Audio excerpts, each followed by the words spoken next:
Bien, entonces vamos a continuar, ¿ya? Como les decía, estos son los dos métodos que se presentan en el HTST y ambos tienen el mismo rango de temperatura y tiempo, ¿no? 72 grados centígrados y los 15 segundos. En el caso del batch, como les decía, es un tanque revestido donde circula agua caliente, tiene un agitador para ir homogenizando la temperatura para que llegue a todo el tanque y obviamente la leche y se pasteurice en esa temperatura y ese tiempo. En el caso del flujo continuo, entonces son placas, ¿no? Placas que, como se ve en esta figura, va a ir circulando un flujo. En el caso del rojo es el vapor de agua caliente que va a ir circulando y el azul es donde va a ingresar la leche, ¿no? Va a ingresar la leche para, al momento de que pase por las diferentes placas, va a salir y al salir vaya a estar, o sea, obviamente todo este procedimiento se va a considerar los 72 grados centígrados y esto va a suceder en 15 segundos, ¿no? Entonces ya cuando salga va a estar pasteurizada la leche bajo esas características de temperatura y tiempo. Entonces, en este caso, el HTST es el que va a tener esos dos métodos, ¿no? Como proceso específico a lo que refiere la pasteurización de este tipo.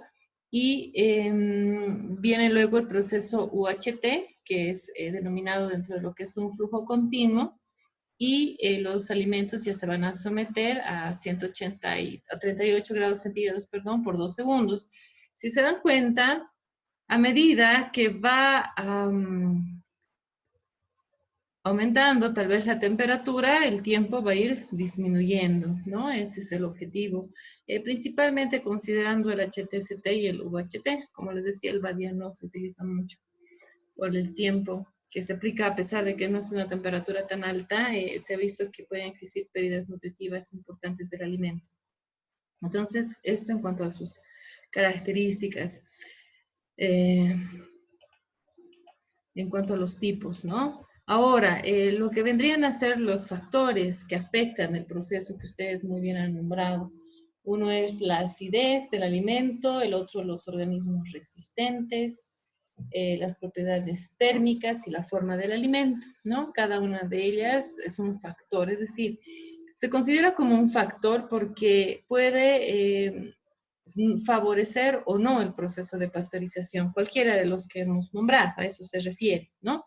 Entonces, si nosotros hablamos de la acidez del alimento, el alimento inicialmente debe considerarse una acidez antes de ser pasteurizado. ¿Eso qué es lo que va a hacer? Mejorar el proceso de pasteurización, ¿no? A eso se refiere. Las bacterias tóxicas ya no son activas por debajo de 4.5. Se consideran ácidos los alimentos cuando están debajo de ese valor de pH. Y si el pH es superior, pasa por un tratamiento térmico de 121 grados a 3 minutos. Eso es lo que se recomienda. Entonces, la leche, por ejemplo, es un alimento que no es ácido, ¿no? Tiene un pH aproximadamente de 6.3, un pH de 6.3. Entonces, al tener este pH, la pasteurización va a ser un complemento, pero no es tan potencial ese complemento porque su acidez es muy alta. Si fuera más baja, más la pasteurización, entonces el tiempo de vida del alimento se prolongaría más.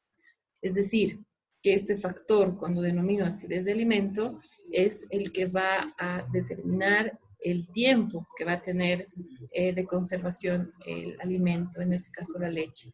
Si tiene más pH, si tiene un pH más alto, entonces su tiempo de vida va a ser mucho más corto, a pesar de que esté sufriendo de pasteurización.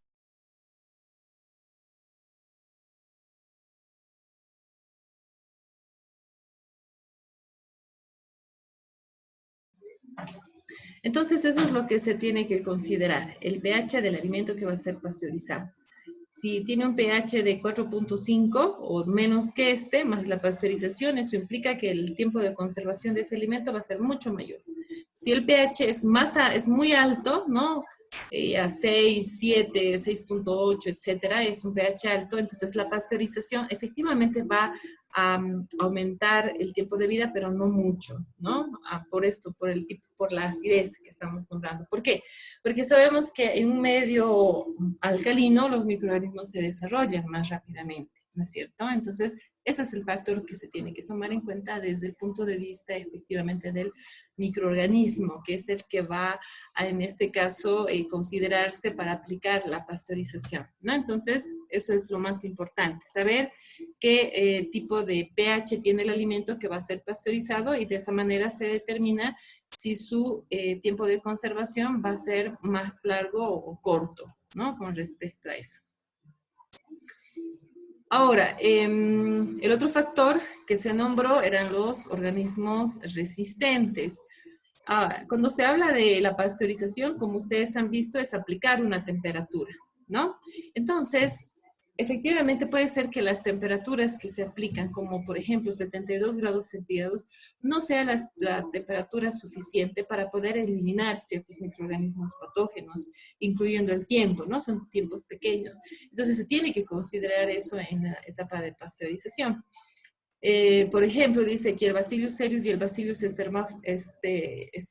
thermophilus son microorganismos que resisten las temperaturas altas. Entonces, se tiene que tener la certeza que cuando se aplica el proceso de pasteurización, se están eliminando este tipo de microorganismos porque son resistentes a altas temperaturas. Efectivamente, en la leche se hacen análisis previos a para poder eliminar la posibilidad que estén presentes estos microorganismos, ¿no? Y obviamente las temperaturas y el tiempo que se van a aplicar van a estar considerados la ausencia de estos microorganismos resistentes. Pero si en el caso que fuera así, en la leche como tal, no se podría llevar a pasteurización ni consumir esa leche. Directamente queda descartada. ¿Por qué? Porque si se pusiera temperaturas más altas y tiempos más prolongados, entonces sí se estaría eliminando el microorganismo, pero al realizar esto estamos eliminando nutrientes también, y ese no es el objetivo de un pasteurizado. Entonces es un factor que se tiene que considerar cuando se aplica un proceso tecnológico como la pasteurización, ¿no? Luego está la forma de los alimentos, ¿no? En los líquidos se quiere que tengan temperaturas óptimas para el calentamiento y el enfriamiento. Se puede pasteurizar, por ejemplo, los envases ya, es decir, el alimento ya envasado se lo puede pasteurizar. Entonces, ahí se tiene que considerar eso, ¿no? Si está como en el caso de la leche en su forma líquida, entonces se va a utilizar el tanque y va a permitir que la temperatura llegue a todo el alimento sin ningún problema, ¿no? Se homogenice la temperatura y el tiempo que se considera y se produce la pasteurización bajo las características que nosotros conocemos. Pero si estamos hablando de que el alimento, por ejemplo, ha sido envasado, como en el caso, por ejemplo, de lo que son la cerveza se pasteuriza cuando ya ha sido envasada en la botella, ¿no? Entonces ya cambia eso. La temperatura y el tiempo que se va a aplicar a esa pasteurización ya va a ser diferente porque tiene que traspasar un vidrio o una lata, ¿no? Si fuera el caso del envase en latas, y se considera eso y también se considera el tiempo que va a transmitir la temperatura desde el exterior hasta el centro del envase. Es decir, en el centro del envase, ¿no? Tiene que haber o tiene que tener la temperatura de la pasteurización a la que se está aplicando. Si es 72 grados centígrados tiene que tener en el centro del alimento que está envasado y está siendo pasteurizado.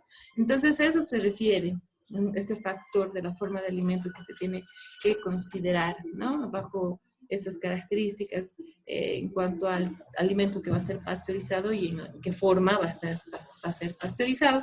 Y finalmente están lo que son las propiedades térmicas del alimento, que se consideran la capacidad calorífica, conductividad térmica y la inercia térmica. Ahora, todas estas características o propiedades térmicas que se están hablando, cada una de ellas representa algo, ¿no? Con respecto a la forma en la que el alimento va a transmitir o va a conducir el calor, ¿sí? Por ejemplo, ¿no? Si yo hablo en el caso de la leche tiene una composición mucho más variada. Les voy a mostrar de la siguiente forma para que se entienda un poquito más. Por ejemplo,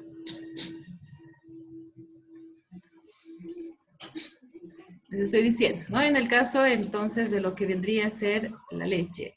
¿Cuál es la composición que tiene la leche? Tiene una composición, obviamente, en la que están presentes las proteínas, están los carbohidratos, están lípidos, vitaminas y minerales, ¿sí? Esa es la composición, principalmente. Y obviamente lo que es el agua, ¿no? Una cantidad de agua importante. Pero cuando hablamos, en el caso, por ejemplo, de un jugo de frutas, que también normalmente sufre un proceso de pasteurización, entonces su composición va a ser diferente. Principalmente un jugo tiene vitaminas, tiene minerales, tiene agua y obviamente cantidades ya pequeñas podrían ser de lo que son proteínas o, bueno, carbohidratos que efectivamente va a tener dependiendo de la fruta, ¿no? Entonces, esta composición es la que va a determinar las capacidades o la capacidad térmica que va a tener de transmitir, ¿no? Entonces, el agua, por ejemplo, tiene una capacidad calorífica de 1, que puede dar lugar a transmitir el calor, ¿no? Es la más alta de todos los componentes que pueda llegar a tener un alimento. En el caso de lo que vendría a ser los lípidos, sí efectivamente puede llegar a ser mayor a 1, pero se tienen que considerar algunos factores cuando sucede esto. ¿A qué me refiero? El agua, por ejemplo, si ustedes ponen el agua a hervir, lo único que lo que vamos a poder ver si es que lo dejamos hirviendo es que se va a evaporar, ¿no es cierto? Pero no va a cambiar la composición del agua como tal, esa se va a mantener. Por más efectivamente se va a evaporar en forma de vapor, pero no va a haber un cambio en su composición química, por decirlo así. En el caso de lo que son los lípidos o lo que son las grasas, si nosotros sobrepasáramos temperaturas, lo que vamos a causar es un cambio en la composición, ¿no es cierto? Es decir, si nosotros colocamos un aceite a calentar, sabemos que cuanto más caliente ese aceite, más va a cambiar su composición química, ¿sí? Es como un ejemplo que les estoy dando de cómo los componentes de un alimento llegan a absorber el calor para poderlo transmitir en todo el alimento. Entonces, con esto, ¿a qué me refiero? A que este alimento, en el caso por lo que vendría a ser la leche, va a tener o sea, la forma en la que va a transmitir el calor va a ser mucho más rápida por su composición. Va a ser mucho más rápida, porque tiene lípidos, tiene agua y obviamente estos otros nutrientes que van a hacer que más rápido se caliente la leche. Entonces necesitamos que esto suceda en un tiempo corto, porque si yo sigo manteniendo la temperatura, voy a ir perdiendo estos nutrientes y ese no es el objetivo. Entonces se tiene que considerar eso, la capacidad calorífica, la conductividad térmica que tiene el alimento para aplicar esa temperatura. En el caso del jugo es diferente, ¿no? Porque en este caso tenemos el agua, que es el que va a transmitir principalmente el calor, ¿sí? Estos de aquí también van a ejercer un calentamiento, pero va a ser más pequeño, principalmente el agua. Entonces, el tiempo para que se pueda calentar, ¿no? O pueda producir la transmisión de calor, en este caso puede ser más lenta, ¿no? ¿Por qué? Porque no va a afectar a la composición en cuanto a cómo va a ir transmitiendo el calor a todos estos componentes. Efectivamente, si yo las dejo hirviendo durante mucho tiempo, sin controlar la temperatura, vitaminas y minerales se van a ir perdiendo, ¿no? De acuerdo a esa composición.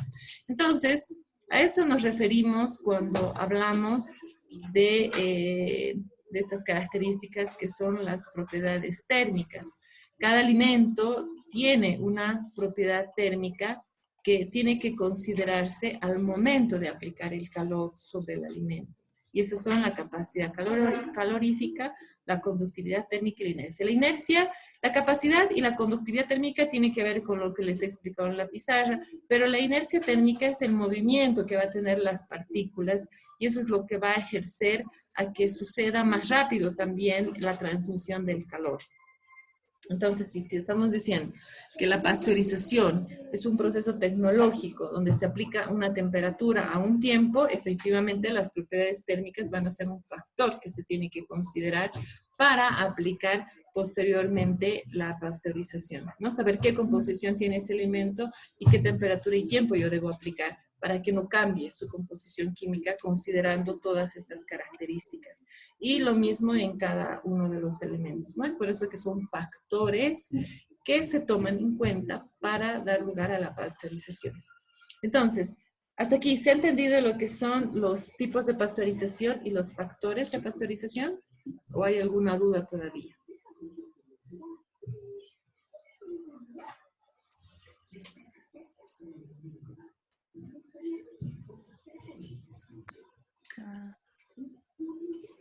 Bien, si no hay dudas, entonces después igual ustedes me van a ir explicando, porque, bueno, Carla sí me ha explicado en relación a los factores, tal vez no tan ejemplificado, pero sí, pero María Eugenia y Silvia, por lo que me han dicho, no se ha entendido muy bien. Entonces, después de explicar esto, quiero que me expliquen ustedes para ver si se ha entendido o no, ¿ya?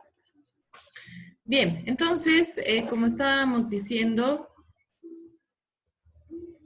la pasteurización, cuando se va a aplicar principalmente a lo que es la leche, se tiene que considerar los microorganismos que crecen a una temperatura de 25 a 37 grados, ¿no? Entonces, si nosotros aplicamos la temperatura a 72 grados centígrados, ya estamos eliminando, ¿no? Esos microorganismos que se van a considerar. La leche que es pasteurizada, por ejemplo, al HTST, es el que dura entre 2 a 3 semanas, ¿no? Es un producto, la leche puede llegar a durar durante ese periodo, considerando los factores que hemos nombrado. Si la leche es pasteurizada en el tipo UHT, entonces puede durar entre 2 a 3 meses. Es mucho más prolongado porque ya se afecta, porque el proceso o el tipo de pasteurización que se está aplicando ya va a dar lugar a tener un alimento mucho más seguro para evitar que éste se contamine con algún tipo de microorganismo y por lo tanto dé lugar a la descomposición. Por ejemplo, en el caso de las leches pasteurizadas con lo que es el proceso del tipo HTST, a pesar de que han sido pasteurizadas, tienen que ser refrigeradas, más aún cuando se han abierto. En el caso de las UHT, sin abrir pueden estar aproximadamente hasta un mes a temperatura ambiente, ¿no? Entonces, obviamente, si se las abre, hay que refrigerarlas porque el envase y todo eso ya no va a tener las mismas características que se tienen cuando están selladas, obviamente. Así que eso dentro de las consideraciones. Sabemos también que la leche contiene las bacterias lácticas. Por eso es necesaria en algunos casos la refrigeración, como les estoy nombrando, que es en el HTCT y en el BAT, ¿no? Si se va a aplicar. En el caso del UHT, no, porque bueno, es un procedimiento, como les digo, donde se aplica una temperatura mucho más alta y efectivamente va a haber una disminución de las bacterias lácticas y el envase también va a tener un control sobre el desarrollo de estas que van a evitar la descomposición también del alimento, ¿ya? Ahora, cuando se aplica la pasteurización, estamos hablando que va a prevenir, obviamente, diferentes tipos de enfermedades también, ¿no? Porque son las que se han ido desarrollando cuando se ha visto que el consumo de la leche no pasteurizada era un factor para producir estas enfermedades, ¿no? Está la tuberculosis, la difteria, polio, salmonelosis, fiebre escarlata, fiebre tifoidea. Porque en el caso de este tipo de enfermedades, a veces incluso están contenidas en la misma leche, ¿no? Puede ser que la vaca esté sufriendo algún tipo de enfermedad y pueda transmitirnos por medio de la misma la enfermedad que ella llega a tener. Entonces, por ejemplo, ¿no? Es por la razón que se tiene que también hacer la pasteurización. Luego están la reducción de algunos organismos con la pasteurización que vendrían a ser estos, ¿no? Estos que son el objetivo para poder evitar mayor cantidad las enfermedades. Claro está. Ahora, en el caso de la pasteurización de los zumos, ¿no? Ya, en este caso ya complementando todo lo que hemos hablado, ¿no? Por ejemplo, si decimos que vamos a pasteurizar un zumo de naranja, que son crudos, y los ultra pasteurizados, que obviamente se pueden aplicar los 3 métodos. Aquí sí se puede aplicar el BAT, ¿no? ¿Por qué? Porque los factores que hemos nombrado que pueden afectar a la leche, no así en el jugo. En el jugo, ¿por qué? Por su composición, ¿no? Entonces eso, considerarlo. Ahora, es efectiva porque es un medio ácido, como hemos dicho, al tener una acidez menor, entonces se puede aplicar los 3 métodos sin ningún problema. Se toma como ejemplo el de 30 o 70 grados centígrados por 30 minutos, ¿no? Nosotros en el BAT estamos diciendo 63. Entonces, no se considera más que todo una temperatura en cuanto a esto. Los jugos pueden llegar a contener estos microorganismos que se pueden producir, o se pueden llegar a obtener en el proceso de elaboración y por lo tanto después se pueden eliminar en la etapa de la pasteurización sin ningún problema. Y también una de las características o propiedades organolépticas que también se pueden mejorar. Es decir, sabemos muy bien que los jugos o las frutas, los jugos de las frutas en general, llegan a sufrir una oxidación o un oscurecimiento. Y eso se debe a la presencia de las enzimas que se llega a contener, como en el caso de las polifenoloxidasas. Entonces, lo que se hace con el calor es inactivarlas para que no suceda esta oxidación, ¿no? Entonces, eso también considerar que obviamente no se considera en la leche, pero sí en el caso del jugo, porque sí va a afectar sus propiedades organolépticas principalmente. Bien, entonces con respecto a la pasteurización, ¿alguna duda o pregunta o algo que no haya quedado claro, por favor? Yo tengo una duda. Sí, dime, María José. En las propiedades térmicas del alimento son entendidos los factores que afectan el proceso. La propiedad térmica es un factor, ¿no es cierto? Y dentro de este factor están los que hemos nombrado. A ver. Que en este caso serían la capacidad calórica o calorífica, la conductividad térmica y la inercia térmica. Entonces, dentro de las propiedades térmicas, te vuelvo a repetir, o les vuelvo a repetir, ¿no? La propiedad térmica es un factor que se tiene que considerar en el momento que se realiza la pasteurización. Ahora que hemos hablado de qué comprende esas propiedades térmicas, comprende la capacidad calorífica, la conductividad térmica y la inercia térmica, ¿no? Que se tiene que considerar del alimento. Hemos dicho, ¿qué significa todo esto? ¿A qué se refiere cuando nosotros hablamos de todas estas propiedades térmicas en cuanto a lo que es el alimento? Es que la leche tiene una composición. Y esa composición es la que se tiene que tomar en cuenta porque en este caso es que su capacidad calórica, su conducción térmica y su inercia va a ser diferente que de un jugo. Tienen características o propiedades térmicas diferentes por su composición. Como les decía, la leche tiene grasa o lípidos y los lípidos transmiten el calor más rápido que en el caso de un jugo no tiene grasas. Entonces, no va a transmitir muy rápidamente el calor al alimento. Entonces, se tiene que considerar eso. La leche no podría someterse a temperaturas altas durante tiempos muy largos, porque estos lípidos, ¿qué es lo que va a suceder? Van a empezar a cambiar su composición química. Van a empezar a producirse componentes que van a ser perjudiciales ya a la salud.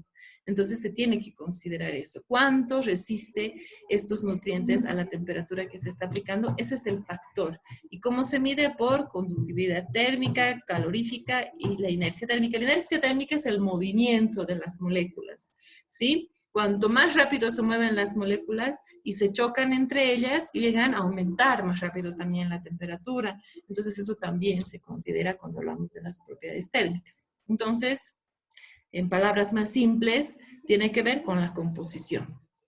La leche tiene una composición más compleja, por lo tanto, las propiedades térmicas que este tiene son más considerables porque si se ponen a temperaturas demasiado altas durante tiempos muy largos, va a haber un cambio en su composición, ¿no? Cambios que van a producir productos que efectivamente van a ser perjudiciales a la salud, ¿no? A eso se refiere. Entonces, básicamente es eso. No sé si se ha entendido mejor, María Lisset. Sí, está bien, ya lo entendí. Ya, muy bien. ¿Algo más que no se haya comprendido?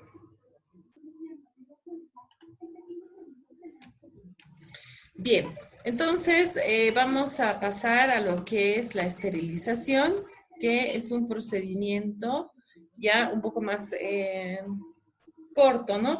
La esterilización es un proceso, en este caso, que se puede aplicar para la eliminación de microorganismos de diferentes tipos de materiales, ¿no? Pero aquí nosotros lo vamos a dirigir principalmente a lo que es el alimento. Es un tratamiento que lo estamos dirigiendo totalmente al alimento, un tratamiento térmico de un alimento para que no contenga microorganismos patógenos o enzimas que puedan deteriorar durante el almacenaje, ¿no? Entonces, específicamente eso.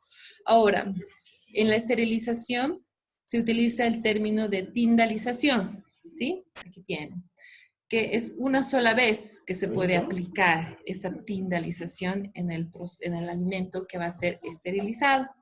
¿En qué consiste esta tindalización? Es en la que se va a ir aplicando diferentes tipos de intervalos de temperaturas para poder ir eliminando a los diferentes microorganismos, ¿sí? Entonces,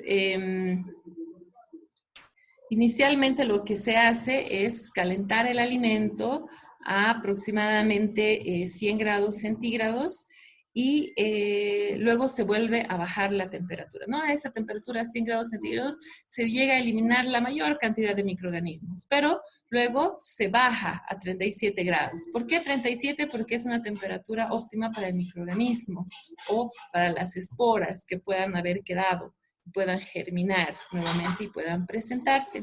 Entonces, lo que se hace con este procedimiento es que las bacterias se van a hacer más sensibles para el siguiente calentamiento, que van a ser a temperaturas de 115 grados centígrados. Entonces, se vuelve a subir la temperatura a 115 grados centígrados durante un tiempo mucho más corto y en este caso estaríamos teniendo la certeza de que se están eliminando la mayor cantidad, o todos, mejor dicho, los microorganismos patógenos que se puedan encontrar en el alimento.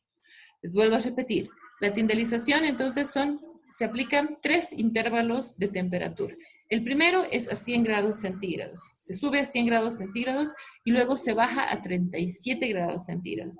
¿Para qué? Para ver que si es que no se han eliminado los microorganismos patógenos a 100 grados centígrados, vuelvan a presentar esporas y germinen, ¿no? Se desarrollen. Eso se lo hace durante un determinado tiempo.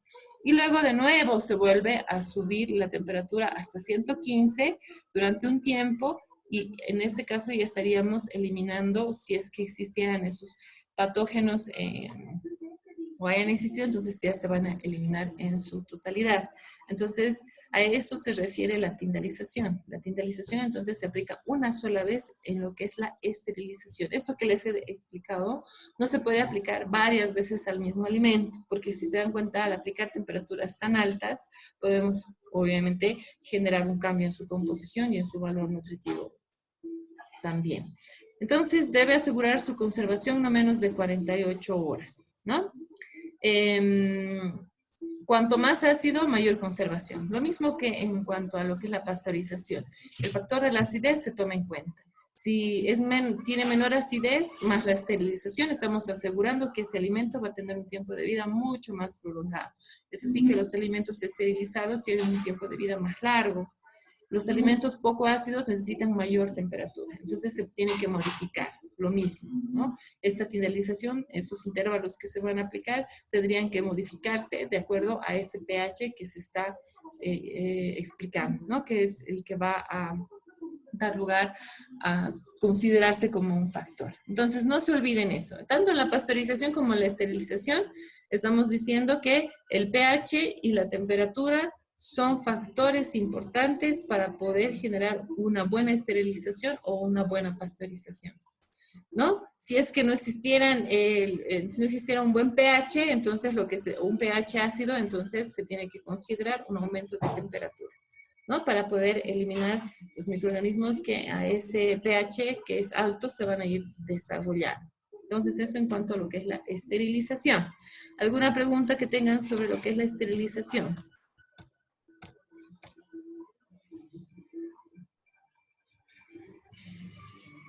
Bien. Ahora, lo que es la liofilización. Esto lo explicó María Lisset, que lo explicó bien.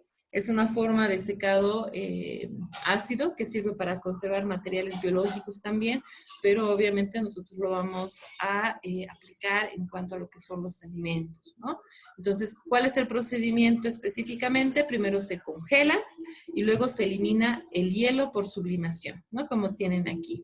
Es decir, que una vez que el alimento se ha congelado aquí, obviamente estamos hablando sobre la cantidad de agua que va a tener o que tiene el alimento. Entonces, esa agua es la que se va a congelar y se va a evaporar, ¿no? Sin pasar por el estado líquido. Entonces, a eso se le llama sublimación, cuando pasa del estado sólido al estado gaseoso sin pasar por el estado líquido. Es un procedimiento bastante caro, hay que conocerlo bien, las maquinarias que se utilizan y todo eso tiene que ser una persona que tenga bastante experiencia en aplicarlo para poder realizar la congelación de un alimento y que se congele la cantidad total de agua que tenga ese alimento para poder después, posteriormente, eliminar. ¿Cuáles son sus ventajas? De que evitan pérdidas organolépticas y nutricionales. Aquí tienen un ejemplo de unas zanahorias que han sido liofilizadas. Si se dan cuenta, no ha cambiado mucho su aspecto, ¿no? Tal vez un poquito han perdido la textura, pero si nosotros echáramos agua a estas zanahorias, seguro que se van a volver a obtener sus mismas propiedades organolépticas en cuanto a olor, color y sabor, ¿no? Entonces, es uno de los procesos que se utilizan, obviamente no mucho en nuestro medio porque es un proceso bastante caro, son máquinas caras y a pesar de que se pueden obtener alimentos con estas características, entonces no lo tenemos, ¿no? Mucho en nuestro medio. Ahora, ejemplos de estos pueden ser todas las frutas, pueden ser las verduras, pueden ser obviamente las sopas, el café, la leche, todos los elementos que tengan agua, que sabemos que van a afectar a su conservación del alimento, se pueden eliminar por liofilización y lo que vamos a hacer es obtener un producto que va a tener un tiempo de vida mucho más largo y vamos a evitar pérdidas organolépticas y nutricionales. ¿Alguna pregunta que tengan sobre lo que es la liofilización? No, ingeniera. Ya, muy bien. Entonces, son procesos, como les digo, no son complejos, son bastante cortos, pero sí tienen una función muy importante en lo que es la aplicación de estos para la conservación del alimento, ¿no? Que ese es nuestro objetivo. Bien, en cuanto a lo que es la fermentación, sabemos que la fermentación es un cambio químico que se va a producir en una determinada materia prima. Es donde obviamente necesitamos los microorganismos, que pueden ser mohos, bacterias o levaduras, que nos van a permitir utilizar una materia prima y transformarla para que ésta tenga características que vayan a permitir que el alimento se conserve mucho más tiempo. Ese es el objetivo de observarlo desde ese punto en cuanto a lo que es la fermentación, ¿no? Los productos que se obtienen a partir de la fermentación son los que van a lograr dar lugar a la conservación o en algunos casos también nosotros podemos identificar la descomposición de un alimento por una etapa fermentativa no controlada. En este caso estamos hablando de una que es controlada, que se está realizando de forma arbitraria, ¿no? Para poder transformar la materia prima a un alimento que efectivamente van a cambiar sus propiedades, pero también las va a mejorar y va a tener un tiempo de conservación mucho más largo. Existen, por ejemplo, varios productos de fermentación de la leche, como ustedes conocen, queso, el yogur, que son productos a partir de la fermentación donde los microorganismos van a ser diferentes, pero el objetivo es obtener un producto de un tiempo de vida más largo. Sabemos que un quesillo o un queso va a tener un tiempo de vida más largo que una leche natural, ¿no? Entonces, a eso se refiere. Aquí tenemos estos tipos de fermentación, que en este caso, la que les he nombrado es la fermentación láctica, ¿no? Donde estamos obteniendo diferentes productos a partir de la leche. También tenemos la fermentación alcohólica, donde se obtienen las bebidas alcohólicas, que también son productos que tienen un tiempo de vida mucho más largos. Está la fermentación acética, que es lo que ha permitido, por medio de lo que ya podría ser manzana, uva o algún otro tipo de fruta que contengan glúcidos, se puede obtener el vinagre, ¿no? Que es otro tipo de producto también. Y los microorganismos son los que van a ir siendo los actores de estas diferentes fermentaciones, que tienen que ser obviamente manipuladas a un tiempo y a una temperatura específica, ¿no? La fermentación butírica es una que se busca en ciertos alimentos porque genera características agradables, como por ejemplo en el caso de las mantequillas. Es mínima, pero si no se controla, puede llegar a descomponer el alimento, ¿no? Entonces, eso en cuanto a lo que es la fermentación. Luego está también determinado en el texto estos métodos, ¿no? Que pueden ser también algunos que se pueden aplicar para lo que es la conservación, y están también los que hemos nombrado. Pueden ser métodos químicos cuando se utiliza el óxido de etileno o etanol, que pueden ser utilizados para la conservación del alimento. Están los físicos, que pueden ser una radiación ionizante, que no lo hemos nombrado, es decir, son ondas que se pueden aplicar sobre el alimento para eliminar microorganismos y que el alimento se conserve durante más tiempo. El calor, que es lo que hemos nombrado en pasteurización, esterilización principalmente. Y están los métodos térmicos, que obviamente van a destruir el microorganismo, específicamente lo que es la aplicación de temperaturas altas. Pasteurización y esterilización, que destruyen los microorganismos, el escaldado y la cocción, ¿no? Entonces, eso en cuanto a estos tipos de conservación que hemos visto, que es pasteurización, esterilización, liofilización y fermentación. ¿Sí? ¿Alguna pregunta que tengan? No, no, Inge. El resto, María Eugenia, María Lisette, Silvia, ¿qué dicen ustedes? No, está bien, Inge. Silvia. En los métodos físicos y térmicos me perdí ahí. ¿Cuál es o sea, qué es lo que no se ha llegado a comprender de forma más específica, Silvia?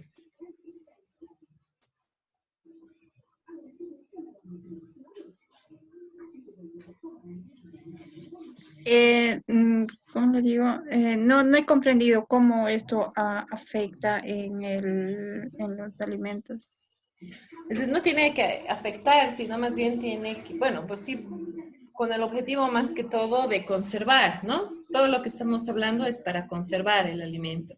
Y aquí estamos haciendo como una recapitulación de lo que hemos nombrado, de los diferentes procesos tecnológicos, que en algunos casos están dentro de los térmicos, de los físicos. No hemos hablado de los químicos. En el caso de los químicos les estoy poniendo ejemplos de lo que se puede utilizar. El óxido de etileno o etanol son sustancias que se utilizan en los envasados para conservarlos durante más tiempo. Los métodos físicos, ya se puede aplicar la radiación ionizante, que son ondas que se va a aplicar sobre el alimento para eliminar microorganismos y este se conserve. Las temperaturas altas, como la ultrafiltración, el calor o la ultrafiltración. La ultrafiltración es aplicar técnicas de filtración para eliminar también algunas sustancias que pueden comprometer al alimento para ser descompuesto posteriormente. Bueno, si se corta, les voy a mandar el último enlace para que veamos la parte de las prácticas y vamos a terminar ahí. Y en el caso de los métodos térmicos, estaría los que se aplican temperaturas, ¿no? Como es en el caso de la pasteurización, la esterilización, el escaldado y la cocción. Solamente aquí estamos haciendo una clasificación de estos procesos tecnológicos, químicos, físicos.